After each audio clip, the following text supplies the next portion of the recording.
The next 50 to 100 years, fish may evolve traits that help them survive, because climate change and rising temperatures could force many species to adapt underwater to swim well.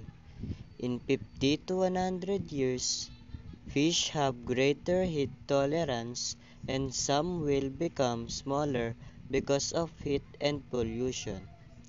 University of Gothenburg 2021 explained that fish can evolve to handle higher temperature without losing growth or reproduction, but the adaptation may be too slow for many species to keep up with rapid environmental change.